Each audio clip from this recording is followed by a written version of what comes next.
Nós estamos hoje iniciando uma nova série chamada Parábolas de Cristo, muito mais do que histórias. Essa série irá durar 2 meses, janeiro e fevereiro, e nós vamos pensar algumas parábolas, especificamente do Evangelho de Lucas. Então eu quero começar recomendando que você inclua o Evangelho de Lucas nas suas devocionais. Nós vamos pensar todas as parábolas que serão tratadas nessa série desse Evangelho.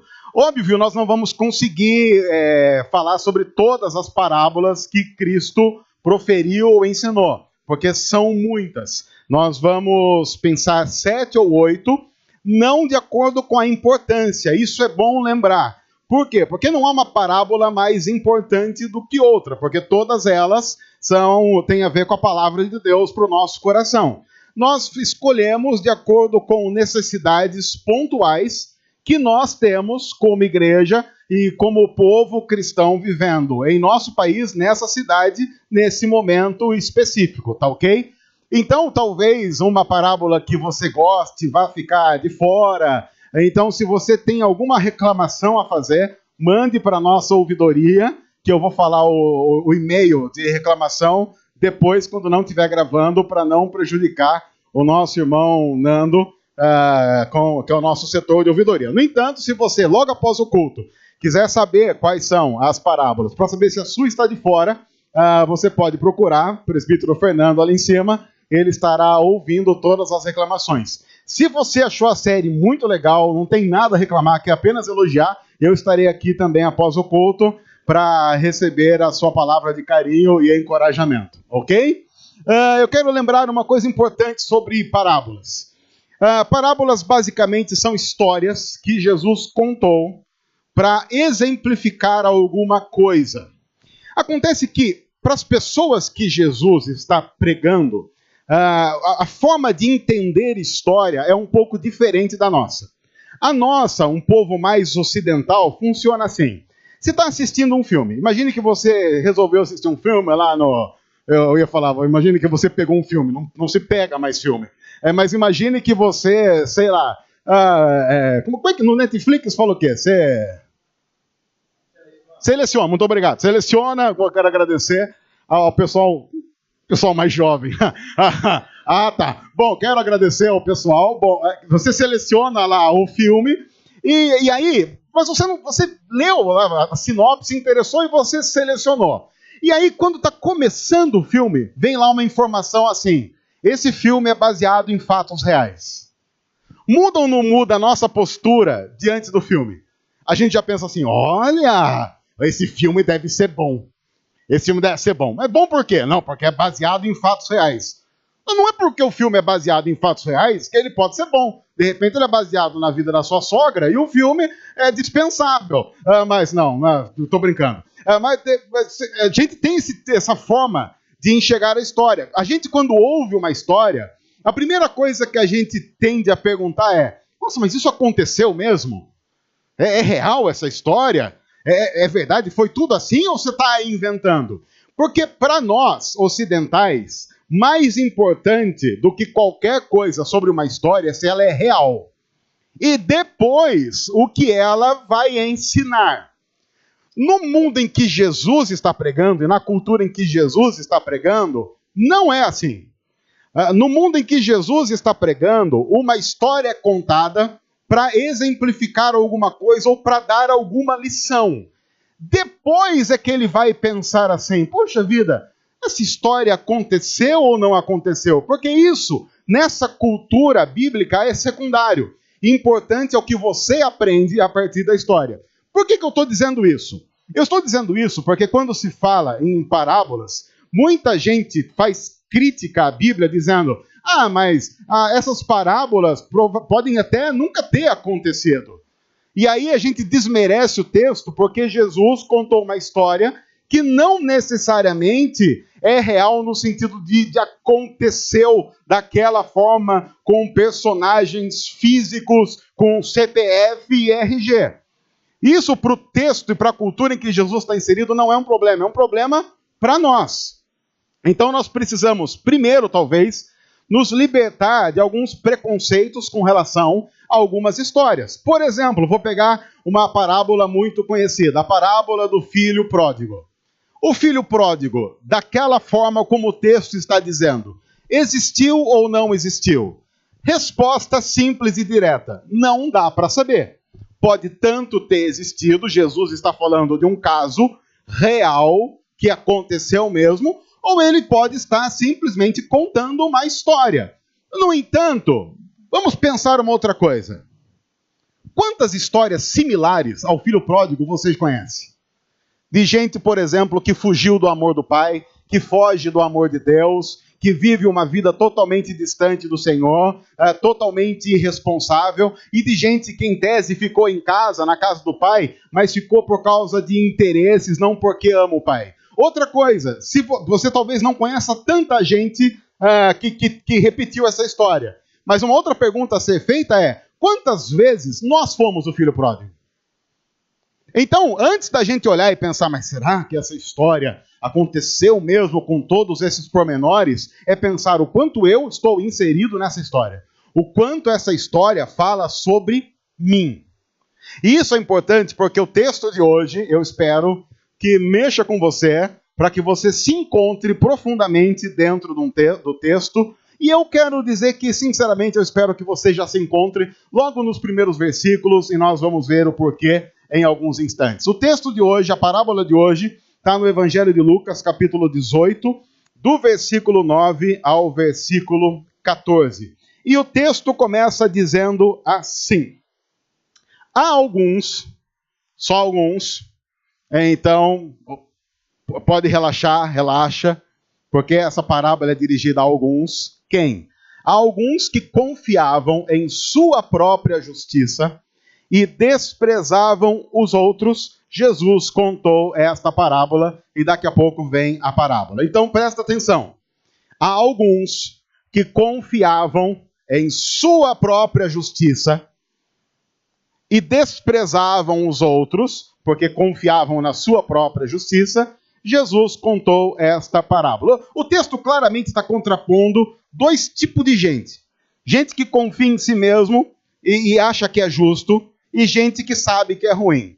Eu sei, no entanto, que quando a gente olha para essa introdução, a gente tem a tendência, em primeiro lugar, de imaginar o seguinte: essa parábola não é muito para mim. Porque eu não sou o tipo de gente que confia em si mesmo. Eu não sou esse tipo de gente. Mas eu, ao mesmo tempo, conheço algumas pessoas que acho que confiam em si mesmos e devem ouvir essa mensagem com mais atenção. Pense, nós estamos aqui nesse ambiente cristão. Quais pessoas daqui você acha que, olhando só por cima, assim, não precisa apontar, que você acha que deveriam prestar atenção, porque, segundo a sua forma de enxergar, são pessoas que confiam na sua própria justiça e desprezam a outros? Olhe para o irmão que está ao seu lado. Olhe bem nos olhos dele. Aquela coisa horrorosa de se fazer em igreja. Não faça isso. Mas, olha que interessante. A primeira tendência que nós temos diante de um texto desse é cair na primeira armadilha que o próprio texto já oferece. Esse é um texto para quem confia em si mesmo e despreza os outros. O que a gente faz? Oba, não é para mim. Mas ao mesmo tempo em que você está dizendo que um texto como esse não é para você, o que você está fazendo? Você está confiando em você mesmo. Veja a armadilha. Esse texto não é para mim. Esse texto é para quem confia em si mesmo e despreza os outros. Então esse texto é para outros. Há um perigo de a gente já começar pisando errado e quebrando as nossas próprias estruturas diante do texto. Eu basicamente vou dizer que esse texto é para todo mundo. Porque todo ser humano tem a tendência de confiar em si mesmo, principalmente nas coisas em que não deveria confiar. Todo ser humano tem a tendência de desprezar um pouco o outro, em qualquer área. Pelo menos numa área que você imagina que você é melhor do que alguém. Essa é uma tendência humana por causa da desgraça do pecado que entrou na história e atrapalhou todo tipo de relação que a gente tem. A gente tem dificuldade de ter uma relação de amizade, uma relação familiar, porque nós ficamos nos comparando. Então nós estamos diante de um texto que tem a ver comigo e tem a ver com você. A gente não pode cair naquela armadilha do grande filósofo, cantor, compositor, musicista, mito e divo, Renato Russo, que o Manguinha estava até meu assessor para assuntos de música popular brasileira. Eu pedi auxílio para ele, aquela música, eu já falei aqui várias vezes essa música, é uma música, um clássico. Se você quer alguém, como é que é, mano? Se você Se você quiser alguém em quem confiar, confie em si mesmo. Quem acredita sempre alcança. Olha que bonito. Eu acho que para cantar fica legal. Não é uma mentira. É uma mentira. Se você quer alguém em quem confiar, confie em si mesmo. Então quero fazer uma pergunta. Eu posso de verdade confiar em você? Porque para você confiar em você, a outra pessoa também deve confiar em você. Você poria a mão no fogo por você? Qual é a situação que você vê na TV ou lê nos jornais que você diz assim, isso eu aposto a vida da minha família que eu nunca vou fazer? O que você diria aqui hoje? Qual compromisso você assumiria dizendo assim, tal coisa eu nunca vou fazer? Quer ver só? Quem aqui, eu vou chutar alto aqui, hein? Vou chutar alto. Veja como nós somos um bando de gente perigosa. Quem aqui garante, mas garante com tudo, dizendo assim, Deus, se eu infringir isso, o Senhor pode dar uma doença terrível para toda a minha família. Quem aqui garante que nunca vai matar alguém? Eu quero lembrar que nós estamos num culto cristão. É importante dizer isso. Mas, gente, a gente fica naquela assim, mas eu não sei porque... O que será que pode acontecer amanhã? Eu não sei se eu... Porque, deixa eu perguntar uma outra coisa. Quem aqui não gostaria de matar alguém? Não gostaria. Aí tem gente que já fala, não, eu também nem vou levantar a mão, porque hoje aconteceu uma coisa, que quando eu chegar em casa, se tiver lá, eu mato. Eu não gostaria de matar alguém. Quantas pessoas aqui, se pudessem pedir algo, pediriam para nunca ter que matar alguém? Todos nós. Mas quem garante que nunca vai? Confie em si mesmo? Como assim confie em si mesmo? A Bíblia diz algo interessante. A Bíblia diz que o coração do ser humano é enganoso. Ele nos engana. A gente acha que quer uma coisa, mas vai descobrir que quer pelos motivos mais absurdos e pecaminosos. A gente acha que vai conseguir fazer X, mas não dá conta de fazer X. E o Y que a gente não quer fazer, a gente vai fazer. Essa é uma luta que a gente tem por causa do nosso pecado. Não caia nessa armadilha diante de um texto como esse. Esse texto é para todo mundo. Mas vamos apresentar os personagens, então, desse texto, nos quais nós, de alguma forma, estamos incluídos, tanto em um como em outro. O texto continua. 2 homens subiram ao templo para orar. Um era fariseu e o outro publicano. Aqui nós precisamos, então, agora dar uma explicada e falar mal. É aquele momento em que você vai poder fofocar sobre a vida de alguém de maneira santa, usando a palavra de Deus para isso. Eu resumi aqui esses 2 caras. Tem 2 homens indo para o templo para orar, para prestar culto. E imagine que você está do lado de fora do templo, vendo esses 2 seres humaninhos chegando para a adoração. Mas vamos ver quem são eles. Primeiro, os fariseus. O fariseu é muito conhecido na Bíblia, muito citado. Então veja só, fariseu. Os fariseus eram um grupo de judeus muito religiosos. Agora, quando a gente fala que um fariseu era muito religioso mesmo. Ele não era um cara que aparecia todo domingo lá para adorar a Deus na igreja dele. Não, esse era um cara que fazia tudo o que toda religião, todos os dogmas diziam que ele tinha que fazer. Era um cara extremamente religioso, muito, muito religioso, que se dedicavam a obedecer a toda a lei de Deus e a interpretar corretamente as Escrituras. Isso fazia, inclusive, com que eles chegassem a algumas questões meio loucas. Por exemplo, a Bíblia diz, isso está lá no Antigo Testamento que o povo de Deus devia guardar o sábado. Uma ordenança para o povo de Deus lá no Antigo Testamento. E então Deus tinha dito assim, você não pode trabalhar no sábado. Aí o pessoal pensou assim, mas o que é trabalho? Veja agora como é que é o desenrolar da coisa. Mas o que é trabalhar? Então eles começaram a elaborar algumas questões pensando o que é trabalho, o que não é trabalho, o que conta como trabalho e o que não conta como trabalho. Eu gostaria de pedir uma participação. Felipe, você tem aquele vem, Felipe vai vir aqui, ele pediu uma participação aqui involuntária nesse momento, porque o pessoal começou a discutir o seguinte, o que é trabalhar, o que não é trabalhar, porque a lei dizia assim, você não vai trabalhar. Eu penso comigo assim, se eu não vou trabalhar, eu não vou trabalhar. Não vou trabalhar, acabou, não vou trabalhar, fica em casa, não vou trabalhar. Mas não, um bom religioso, ele pensa assim, não, a gente tem que aprofundar esse negócio para evitar qualquer coisa, inclusive, que pareça um pecado ou uma usurpação da lei de Deus. Então o Felipe fez um levantamento prévio, ele lerá para nós, do que... vamos ler tudo, porque vamos ler aí do sábado aí. Vamos ler o que o pessoal não podia fazer. Olha, tem coisa que não pode fazer que não acaba mais. Olha só. O que é proibido fazer no sábado para os judeus? Semear, arar, colher, agrupar feixes, debulhar, dispensar, catar, moer, peneirar, preparar massa, assar, tosquear, lavar a lã, desembaçar a lã, tingir a lã, fiar, tecer, dar 2 nós, tecer 2 fios, separar 2 linhas, atar, desatar, coser, rasgar, caçar, abater, raspar o couro, curtir o couro ou alisar o couro, demarcar o couro, cortar, escrever, apagar, construir, demolir, acender fogo, apagar ou diminuir fogo, martelar, transportar algo desde um ambiente particular a um público. Muito obrigado. Salve de palmas para o nosso assessor de... Eu não podia ler isso no sábado.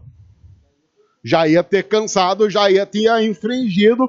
Então, quando a gente fala de alguém que era zeloso em fazer o que Deus queria, a gente olha para isso e pensa assim, nossa, que nada a ver. O fariseu olha e fala, olha, e tá faltando umas coisas aí ainda aí, porque deve estar faltando. Eles chegavam a discutir, por exemplo, quanto que você pode carregar no dia de sábado, a partir de quanto peso é trabalho e de quanto peso não é trabalho.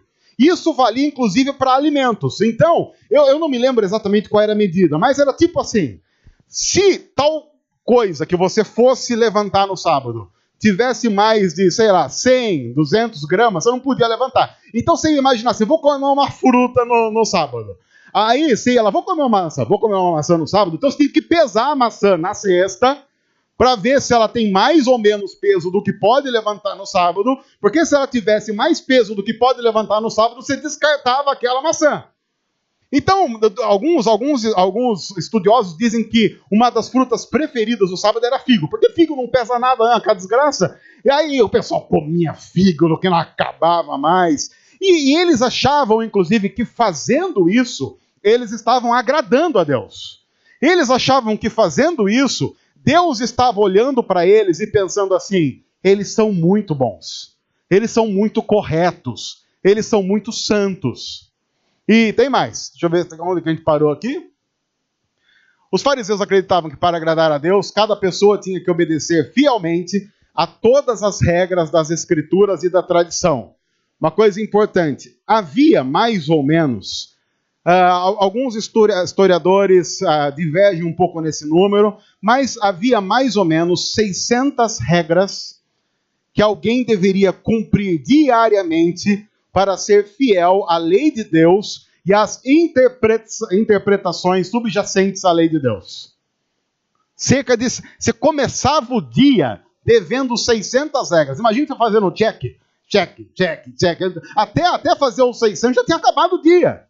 E isso é interessante, porque Paulo, quando vai escrever uma carta lá no Novo Testamento, escrevendo aos Romanos, ele diz assim, se você quer confiar em você mesmo, para agradar a Deus, você tem que lembrar que você tem que fazer tudo como a lei diz, cumprir toda a lei.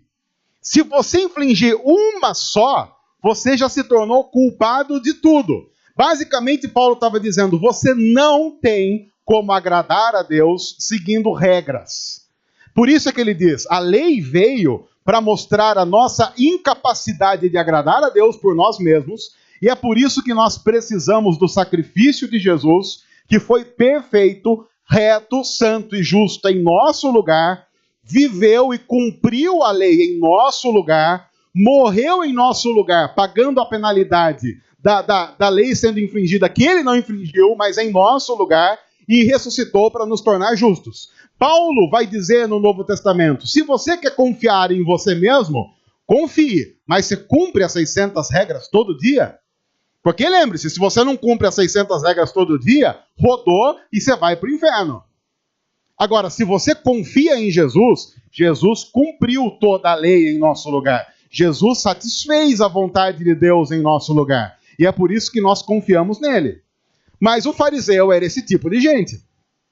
Os fariseus eram bem vistos pelo povo judeu. Por quê? Porque ele era zeloso em obedecer a Deus e porque não comprometiam os seus valores para agradar os outros. Esse tipo de gente era o tipo de gente para quem a gente olhar e falar assim, eu gosto desse cara. Esse cara é bom. Ele não compromete os seus valores para ficar agradando a massa. Esse é o tipo de cara que ele está entrando no templo para orar e a mãe que está com o filhinho do lado fala assim, filhinho, tá vendo aquele homem ali, ó? Se tudo der certo na vida, meu filho, você vai ser assim. Mas vamos orar para que você seja... Meu sonho é que você seja um fariseu. Sabe aquela música que o pessoal mais antigo aqui de igreja vai lembrar? Tinha uma música que o pessoal cantava, acho que não canta mais. Posso ser um missionáriozinho. Quantos conhecem essa música? É o pessoal mais antigo entregando a idade? Aham. Ah, mas Netflix conhece, né? Quer dizer, bom, vamos.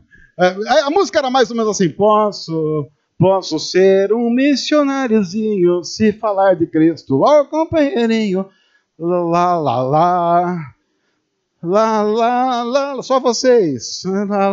Era mais ou menos isso.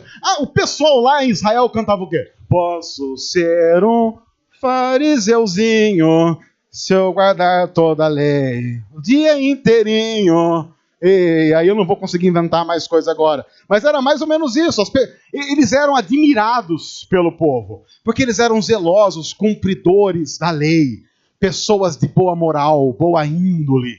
Gente para quem a gente olhava e pensava, esse pessoal sim, porque eles não são igual o outro grupo. Qual é o outro grupo? Porque lembre-se, a história que Jesus está contando está dizendo que 2 homens subiram ao templo para orar. Esse que a gente olha e fala, esse sim.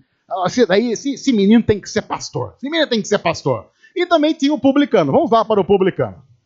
Publicanos eram cobradores de impostos para o Império Romano. Pronto, isso aí já acabou com ele. Aí já acabou, já desgraçou a vida do sujeito.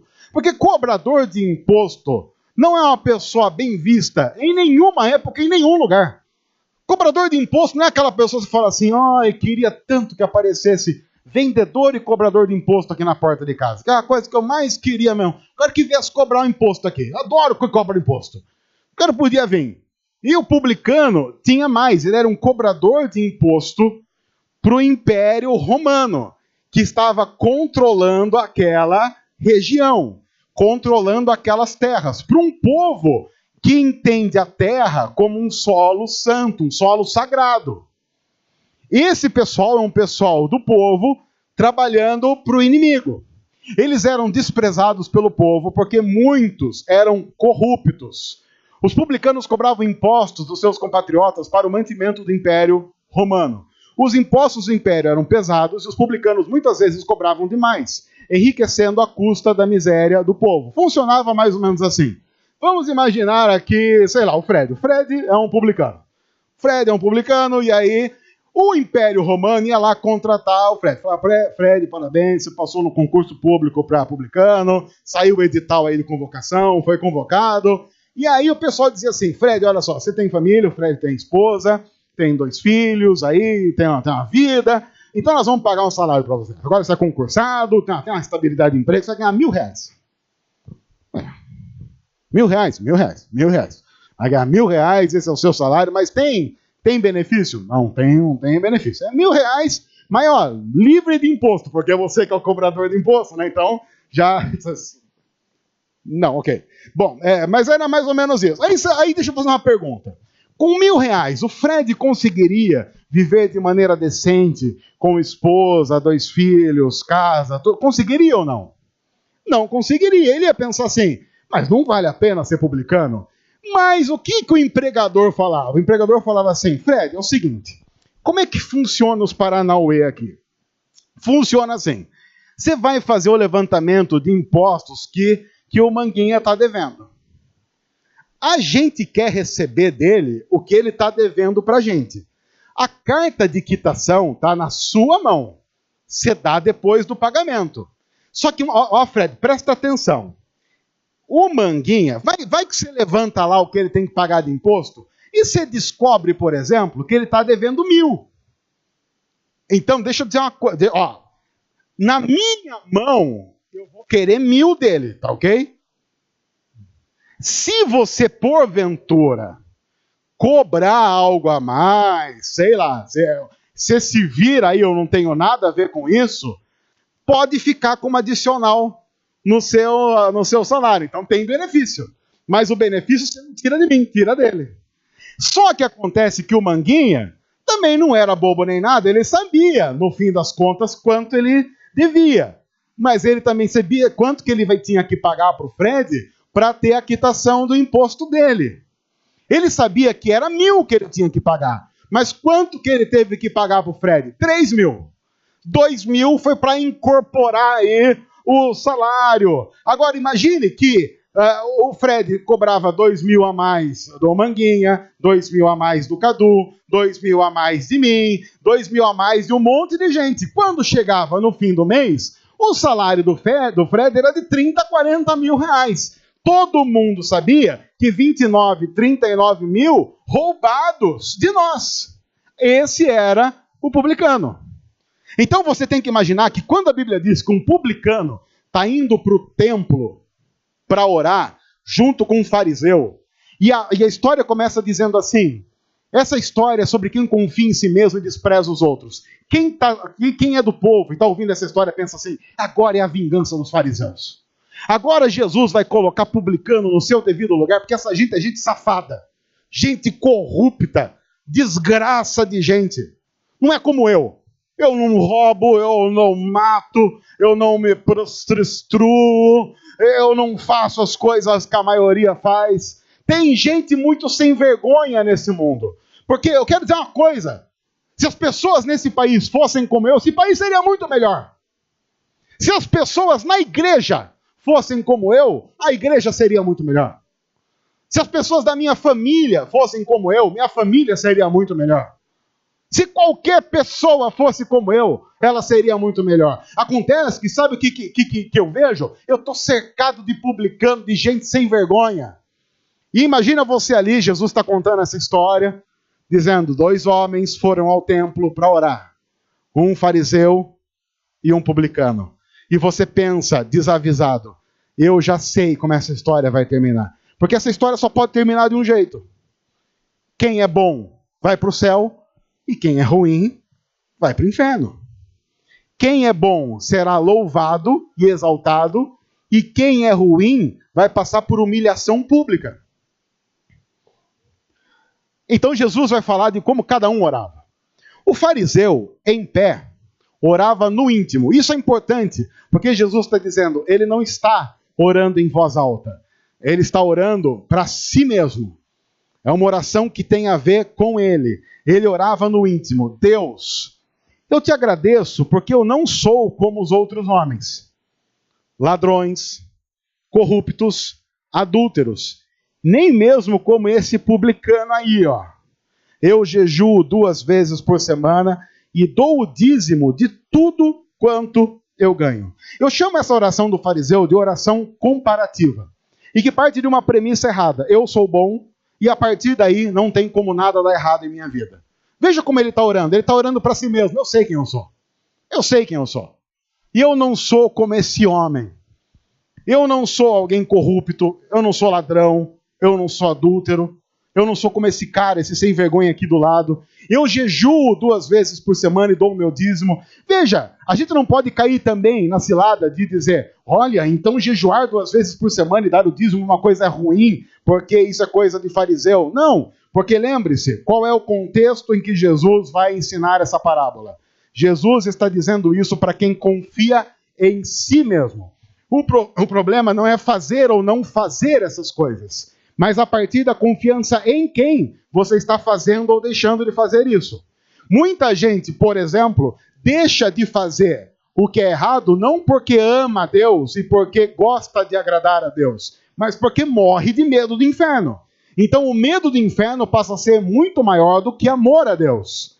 Muita gente faz o que faz, como jejuar, dar o dízimo, porque acha que fazendo isso vai obrigar Deus a dar alguma coisa para ele. No fim, ele quer apenas aquilo que Deus pode dar. Ele nem quer uma relação profunda com Deus. Mas o publicano, o outro cara, ficou à distância. Ele nem ousava olhar para o céu. Mas batendo no peito, dizia, Deus, tem misericórdia de mim, que sou pecador. Deus. E há uma diferença. O fariseu orava no íntimo. O publicano faz essa oração audível. Ele dizia isso. É basicamente dizer que ele está confessando algo. E é uma confissão pública da sua total incapacidade e de como ele é podre.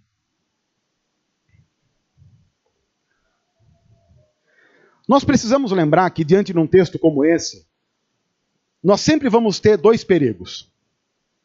Pessoas que fazem parte de uma religião, e eu quero dizer algo importante aqui. A gente vê uma série de memes, aquelas coisas de rede social, dizendo assim que a religião é ruim. A religião, como qualquer outra coisa em si mesmo, não tem capacidade de ser boa ou ruim. Seres humanos estragam religião, como seres humanos estragam uma série de coisas. Às vezes a gente diz assim, essa pessoa é religiosa, querendo xingar aquela pessoa. Mas o fato da pessoa ser religiosa, por si só, não diz muita coisa. Porque ela pode ser uma boa religiosa. Porque, inclusive, na Bíblia, há detalhes de como funciona a verdadeira e boa religião que agrada a Deus. Se há uma religião que agrada a Deus, então você pode ser uma pessoa religiosa que agrada a Deus. Mas lembre-se, pessoas como nós, que fazem parte de uma religião ou de uma denominação, sempre vamos ter a tendência de sermos mais tendenciosos ao pecado do farisaísmo. A gente tem que olhar para esse texto com muita atenção, porque se você está hoje numa igreja, a tendência é que você seja mais fariseu do que publicano, pelo menos nessa história. Achando que, bom, é muito provável que Deus vai me abençoar essa semana, porque como é que eu comecei a semana? Eu comecei a semana adorando a Deus. Eu cantei, eu ouvi a palavra, eu orei. Então é muito provável que a minha semana vai funcionar. Quantas vezes você ouviu de um crente, por exemplo, você faltou no culto no domingo, alguma coisa deu aquela enrascada na semana, aí a pessoa que foi para a igreja domingo falou assim, mas também, você foi para a igreja domingo? Não foi. Mas olha aí. Mas aí não tem como dar certo mesmo. Você não foi lá para a igreja, não buscou a vitória, agora geme e chora. É uma música de Matos Nascimento, bem antigo também. Matos Nascimento, não conhece? Eu também.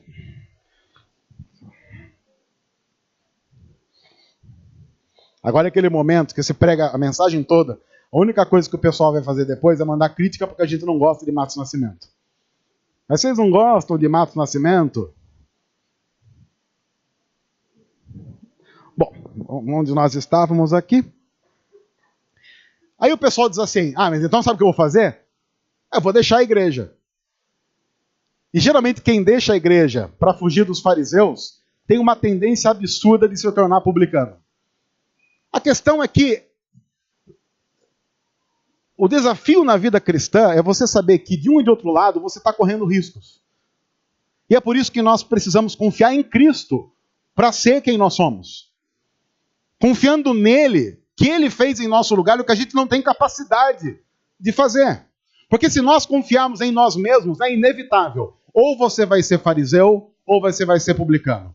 Ou você vai alguém que vai usar religião para sem vergonhice, ou vai ser alguém que vai usar anti-religião para mesmo sem vergonhice. Alguns se escondendo nas asas da denominação, outros se escondendo nas asas da libertinagem do eu posso todas as coisas porque quem manda na minha vida sou eu.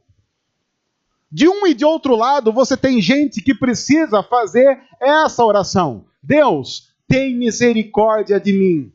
Porque vamos falar a verdade, eu sou pecador. A gente de manhã propôs esse jogo, um jogo muito interessante, que a gente poderia fazer assim, que é o jogo do truco espiritual. Como é que funciona o jogo do truco espiritual? Porque no truco, eu não vou explicar muito aqui, mas você fala, a pessoa trucou, você já joga um 6. É tipo assim, vai de 3 em 3 aumentando a pontuação no truco. Quem aqui não é tão evangélico sabe do que eu estou dizendo? As pessoas que participaram de muitos acampamentos presbiterianos sabem mais ainda do que eu estou dizendo. Campeonatos maravilhosos de truco. Bom, vamos lá. Funciona mais ou menos assim. Você vai pegar uma pessoa que está próxima de você aqui nesse momento. Não vale marido e mulher, para a gente não gerar uma crise desgraçada no casamento que não dá para consertar depois.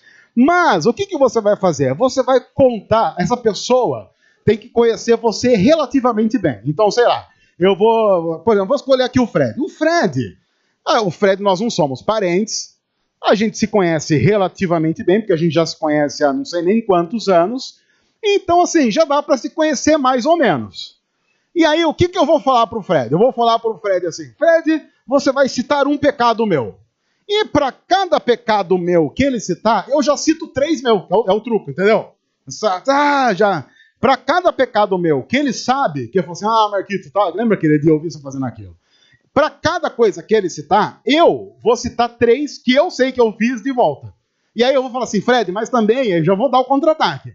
Eu vou citar uma coisa. E aí ele vai citar mais 3 que eu não sei que ele faz. Deixa eu dizer uma coisa para você. No fim dessa brincadeira, quem vai continuar falando?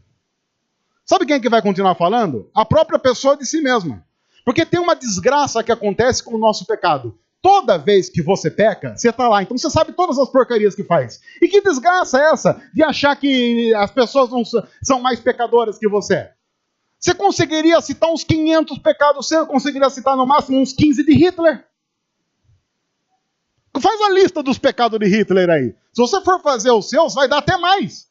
Não estou dizendo que... Estou dizendo sim. Estou dizendo. É o que eu estou dizendo. Eu estou dizendo que nem Hitler, nem nós vai para o céu ou para o inferno. Para o inferno vai porque merece, mas não vai para o céu porque merece. Ninguém vai para o céu porque merece. Imagine Deus olhando e falando assim, a gente tem que levar o Zé para o céu. Porque levar o Zé para o céu, céu sem Zé não é céu. Imagina o céu aqui sem Zé, chuchuzinho do papai do céu, o que é isso? Mas não existe isso. O texto está dizendo, se você confia em si mesmo para alcançar alguma coisa, você precisa se colocar no lugar daquele que sabe que não é nada, que tem apenas a capacidade de dizer, Deus, tem misericórdia de mim. Eu sou pecador. Eu sou muito pecador. E o texto termina de uma maneira assombrosa.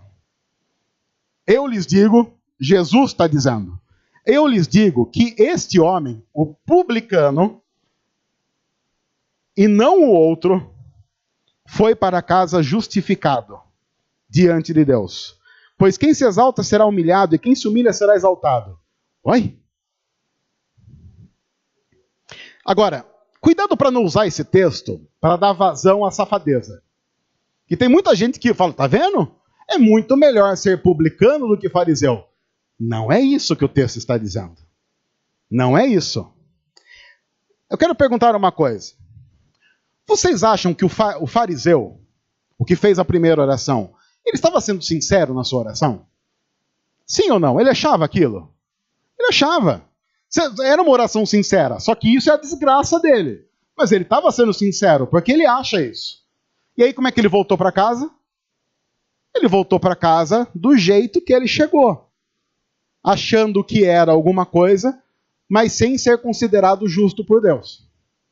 Uma outra coisa, o publicano, vocês acham que a oração dele era sincera? Sim ou não? Se a oração do publicano foi sincera, o que ele fez quando voltou para casa? Porque muito provavelmente o fariseu voltou para casa fariseu. E o publicano voltou para casa como?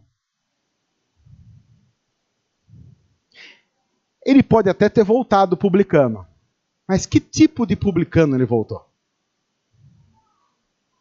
Porque o texto, especificamente esse texto, não diz que ele voltou para casa e se tornou uma outra pessoa. Mas isso está subentendido a partir da análise de outros textos muito parecidos como esse na Bíblia. Uma das histórias mais famosas do ministério de Jesus é o encontro de Jesus com um homem que estava pendurado numa árvore chamado como? Zaqueu. Zaqueu também era um tipo de gente exatamente igual esse publicano. Quando ele tem um encontro com Jesus, ele diz o quê? Senhor, eu vou devolver tudo que eu roubei. Se eu cometi fraude contra alguém, eu vou devolver. O que aconteceu com aquele homem foi uma transformação de vida. Assim, o texto está dizendo que transformação de vida não acontece em quem tem gabarito para a vida ser transformada. Mas transformação de vida, arrependimento, acontece somente naquele coração que é alcançado por Deus, que se arrepende diante de Deus e muda a sua postura dia após dia diante de Deus. Esse não é um texto que diz, então não importa se você é fariseu ou publicano, apenas continue a sua vida porque Deus vai derramar graça sobre você. Absolutamente não, não é isso que o texto está dizendo. O texto está dizendo, ninguém, absolutamente ninguém presta diante de Deus. Todos nós pecamos, todos nós falhamos diante de Deus e Deus tem bons motivos para mandar cada um de nós para o inferno. Mas Deus tem nos convidado ao arrependimento, tem derramado sobre nós do Espírito para nos arrependermos da nossa maldade e mudarmos a nossa forma de vivermos a vida. A gente tem que tomar muito cuidado porque nós não podemos flertar com o pecado, porque o pecado começa sempre muito pequeno. E a Bíblia diz, uma expressão bíblica famosa, é que um abismo chama um outro abismo. Ou seja, um pequeno erro vai trazendo um outro erro, que vai levando a um outro erro. E quando você vê, a gente hoje de manhã falou sobre algo, nós estamos num calor infernal. Eu tenho acompanhado muitos de vocês nas redes sociais, postando fotos em praia, piscinas, cachoeiras, e todos vocês devidamente já bloqueados nas redes sociais. Mas imagine que você alugou uma chácara lá, vamos passar fim de semana na chácara da família, vamos alugar a chácara. Aí você alugou a chácara com piscina, aquela piscina maravilhosa, sabe aquela piscina assim que, coisa assim que você quer vir rever, borda infinita, coisa assim que você... Aí você pensa, eu vou pegar um drink, e vou tirar uma foto para ostentar agora nas redes sociais, vou dar um recalque no pessoal. Aí você coloca lá, a piscina. Aí foi a família, foi você, seu cônjuge, os filhos, o cunhado, cunhada, vó, tio, papagaio, calopsita, foi todo mundo lá para a chácara. Você chegaram na sexta-feira. Aí na sexta-feira, aquele calor, vamos para a piscina, vamos para a piscina, vai para a piscina. Aí você nota assim, depois de 1 hora na água, que você está com... Porque, como é que eu vou dizer isso de uma maneira que não sou indelicado na filmagem? Você quer fazer um xixi. Mas você pensa, tá um vento. Se eu sair agora, tomo um vento, dá uma pneumonia. A piscina é enorme, milhões de litros de água, e você pensa, meu xixizinho é 200 ml. Coisa, tá, bebi até muita água, vai branquinho até, dá, tranquilo. Você faz um xixizinho ali, tranquilo, porque que mal tem. Mas você nota, depois de fazer o xixizinho, que você está lá na piscina 1h30, e você nota que toda a galera que entrou com você 1h30 atrás não saiu também. Você fala, oi? Mas tá estranho isso daí, que o pessoal não saiu da piscina aí. E você nota que o pessoal tá tomando aquela cervejinha. Você fala, 1h30 tomando uma cervejinha e ninguém saiu dessa piscina. Você pensa, essa conta não... Né, Manguinha? Não fecha essa conta aí. Mas tudo bem, vida que segue. E ainda é sexta-feira, aí o pessoal dorme lá, aí chega o sábado. O sábado, a piscina tá limpa. Você fala, a piscina tá limpa. Ela não tá aquela beleza de limpeza, mas ela está limpa. Aí o pessoal já acorda, toma um café, 9, 9:30 da manhã, já pula na água ali, já começa uma cidra cerezera aqui, uma leque ali, tudo aquilo, aquela delícia dos deuses para abençoar a humanidade.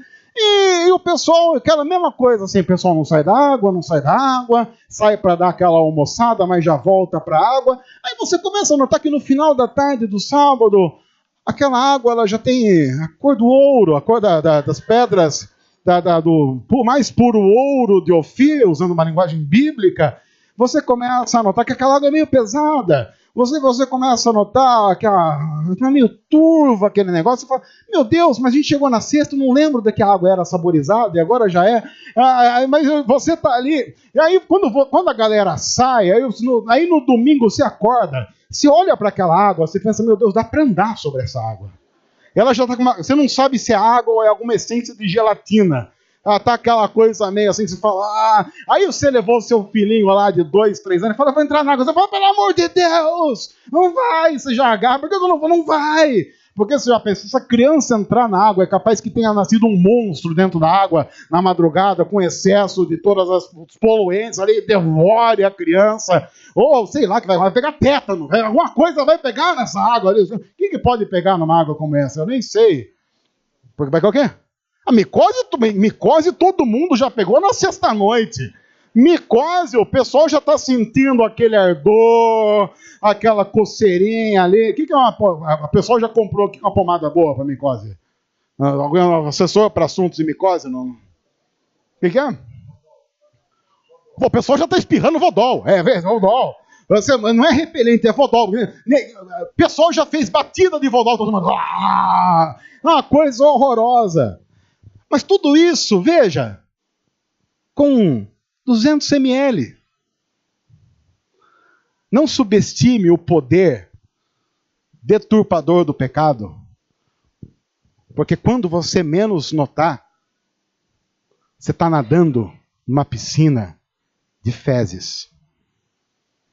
E o pior, o pecado vai trabalhando o nosso coração de uma tal forma que chega um momento que a gente está nadando numa piscina de fezes, mergulhando e não sentindo diferença absoluta nenhuma.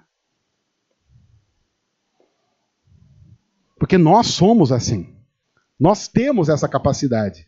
E a única capacidade de limpar o coração humano não tem a ver com o esforço que nós vamos fazer para limpar o nosso coração, mas com o Espírito tocando a nossa vida e gerando arrependimento para a glória de Jesus.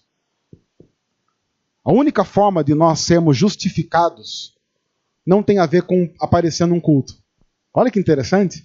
Se você saiu da sua casa hoje achando que vindo para um culto, aquela bênção vai aparecer amanhã, você acabou de perder 1h30 da sua vida.